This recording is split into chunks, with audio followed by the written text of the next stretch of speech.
તમે તો નગરમાં એક પોકરણગઢના લોકોની સંભાળ લેવા ગયા હતા સ્વામી કે નગરની વાટ એવા તો તમને કોને કડવા વેણ કીધા કોને કપરા વેણ કીધા મારા નામ કે તમે એક તમારા ભાંગડાને જોઈને અવરું કરીને ભાવ છો મારા નામ તો લાવ મારા સ્વામીના ચરણમાં લાખ લાખ વંદન કરું ને બની ભટેક એના મનડાવી જાઉં એનો હેનો બોધ ન કરું સ્વામી હારી યાદ સતી રે હે આવીને સ્વામી ના શરણે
બોલા સ્વામી માર સેના રે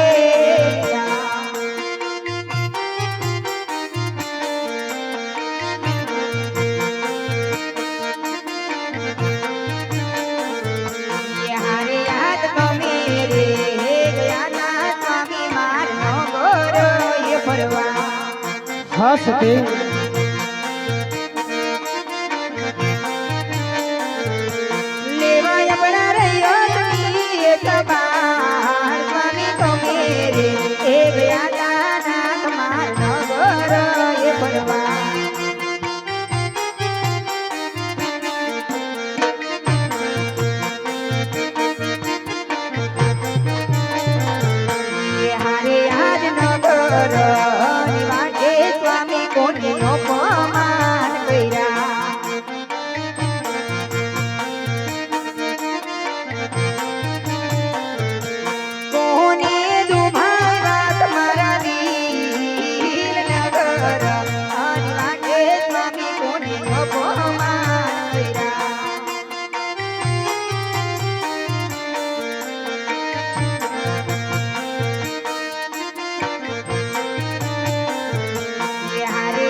યાદ રાજન એક હુને સતી તમે સાંભળો હારી યાદ રાજન એક હેની એના રાણી સાંભળે રે કરું સતી મારા દિલડાની વાત કરી દઉં મારા રુદિયાની વાત રાજન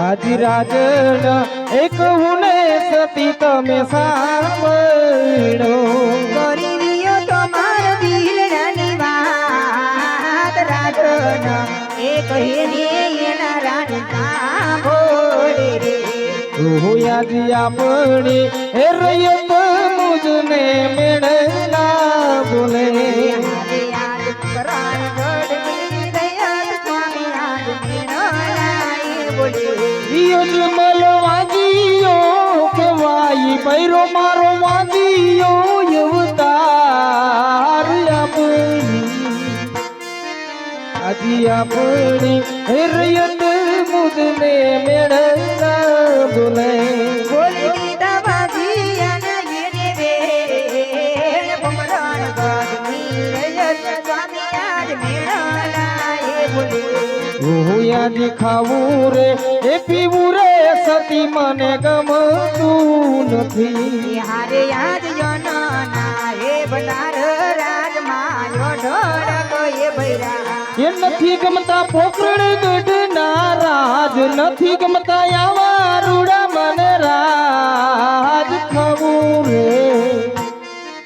આજી ખાવું રે એ પીવું રે સતી મને ગમતું નથી કરો સ્વામી રહ્યો તું નિદાન સ્વામી યોનના એ બલાર રાજમાયો ઢોળકો એ બૈરા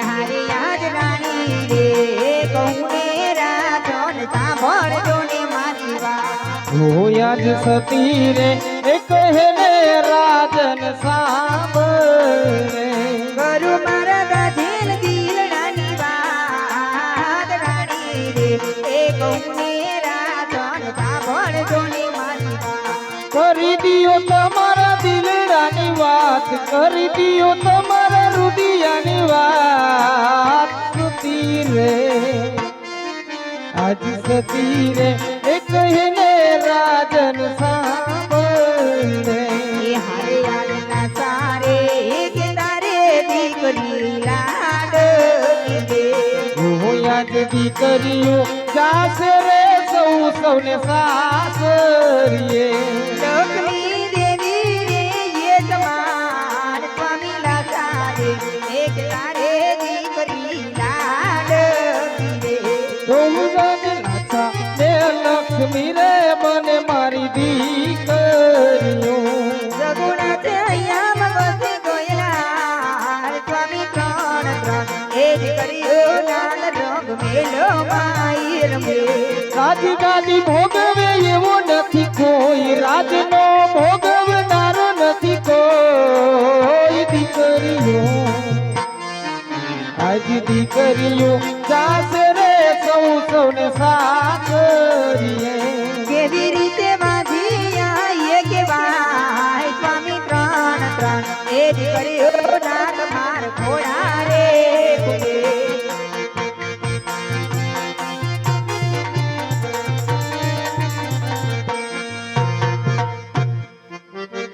અરે સ્વામી હા સતી કોણ કહે છે પોકરણગઢ ધરાન રાજ આજમલ માતા નિર્દય પાપી પેટે વાંધ્યા છે ના સ્વામી સૂર્ય ને ચંદ્ર ના તેજ ને પણ ઝાંખી પાડે એવી લાસા લક્ષ્મી બેનબાઈ સગુણા ત્રણ ત્રણ દીકરીઓ મારા આંગણિયા મારા મેશે મારા નાથ સ્વામી આમ આપણે કઈ રીતે વાંધ્યા કેવાય મને કોઈ વાત સમજાતી નથી મારા નાથ તમારા દ્રઢના ઉકેલ કરો મારા નાથ તમારા મંડળના ઉકેલ કરો સ્વામી હા સતી આજ તમારું કેવું સત્ય છે કે સૂરજના તેજને પણ ઝાંખી પાડે તેવી દેવી સમાન આજે ત્રણ ત્રણ દીકરીઓ આપણા આંગણે રમતી હોવા છતાં પણ આજ આપણી રેત આપણે મેળાના બારમાં રહેશે સતી હા સતી આજ ઘણો સમય થઈ ગયો અને આજ અમે નગર ચર્ચા કરવા જઈ રહ્યા હતા સતી આજ સામેથી રાયકાઓ મળે છે રાયકાઓ આજ અમને જોતાની વેત પાછા વળે છે ત્યારે રાયકાઓનો વળતો જવાબ આજ મારું કાળજું કંપાવી જાય તેવો જવાબ હતો સતી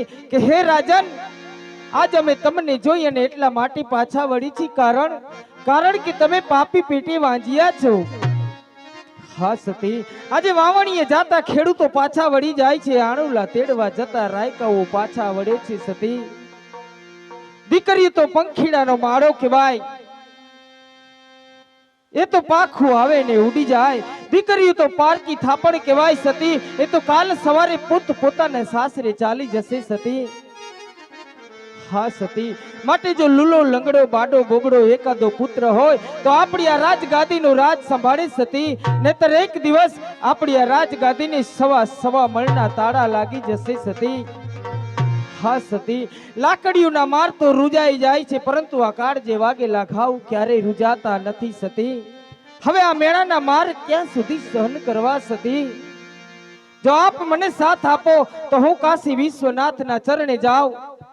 કાશી વિશ્વનાથના ચરણે જઈ અઘોર તપ કરી તપસ્યા કરી અને પુત્રનું વરદાન મેળવું સતી. અને હા સતી, તેમ છતાં જો પ્રભુ પ્રસન્ન થાય તો હું મારા દેહનું બલિદાન આપી દઈશ સતી. આપ મને સાથ આપો. અરે સ્વામી, આપ શું વાત કરી રહ્યા છો મારા નાથ?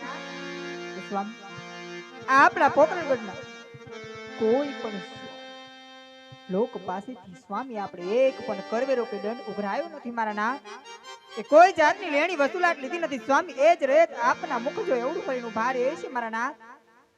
સ્વામી, કહેવતમાં કીધું છે, દીકરો ગમે તે ભૂલ કરે તો માવતર ઉઠીને માફ કરવું પડે ધણી. માટે સ્વામી રહેત તો આપણી દીકરા સમાન કહેવાય. રહેત નું કોઈ દિવસ ઓછું લગાડવાનું ન હોય મારા નાથ. સ્વામી, રહી વાત વાંજ્યા પણાની મારા નાથ, કે આપણા આંગણામાં લાસા લક્ષ્મી બેનબા સગુણા ત્રણ દીકરીઓ રમે છે સ્વામી. એમાંથી આપણી સગુણા ક્યારે 18 વર્ષની ઉંમર લાયક થઈ ગઈ એમની જાણ નથી રહી મારા નાથ. સ્વામી, આપણે કાશી વિશ્વનાથના ચરણે જવાની ઈચ્છા ધરાવતા હોય ને મારા નાથ, તો બેનબા સગુણા લગ્ન પછી હરખે હું તમને વનમાં વડાવીશ સ્વામી. રાણી મીરાબાઈ તમને કોલીને બોલે બંધાય છે સ્વામી, કોલીને બોલે બંધાય છે મારા નાથ. ભલે સતી, જેવી તમારી ઈચ્છા. અરે પ્રધાનજી. જી મહારાજ. રાજમાંથી કોઈ સારા એવા પંડિતને બોલાવો. ભલે મહારાજ. ये परदान बोलावे गुरुदेव आवजो रे लोला. ये परदान बोलावे गुरुदेव आवजो रे लोला. ये आवो તમે રાજને દરબાર જો. આજ પરદાન બોલાવે ગુરુદેવ આવજો રે લોલા. એવા પ્રધાન બોલાવે ગુરુદેવ આવ્યા રે લો.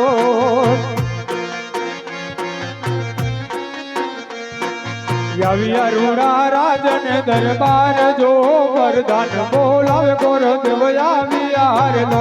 ચિર પ્રધાન બોલાવે ગુરુદેવ આવ્યા રે લો. અરે પ્રધાનજી, અત્યારે તો મને રાજની અંદર બોલાવવાનું કારણ? રાજમાં બોલાવાનું કારણ તો એટલું જ છે કે આપણા મહારાજ બોલાવે છે. પ્રણામ મહારાજ. અત્યારે તો મને રાજની અંદર બોલાવવાનું કારણ મહારાજ? ભૂદેવના ચરણોમાં અજમલના કોટી કોટી પ્રણામ ભૂદેવ. આજ મેં તમને એટલા માટે બોલાવ્યા છે કારણ? જી મહારાજ. કારણ કે આજે મારી દીકરી સગુણા આજે 16 વર્ષની ઉંમર લાયક થઈ ગઈ છે. અતિ સુંદર મહારાજ. હા ગુરુદેવ, તો તેમનું શ્રીફળ લઈ અને તમારે જવાનું છે. જેવી તમારી આજ્ઞા મહારાજ. પરંતુ જતા પહેલા તમારે મારી એક વાત જરૂર યાદ રાખવી પડશે પંડિતજી. અરે મહારાજ, એવી તો કઈ વાત છે મહારાજ કે અભણ ગોરદેવને યાદ રાખવી જોશે મહારાજ? હા પંડિતજી, કે દેશ જાજો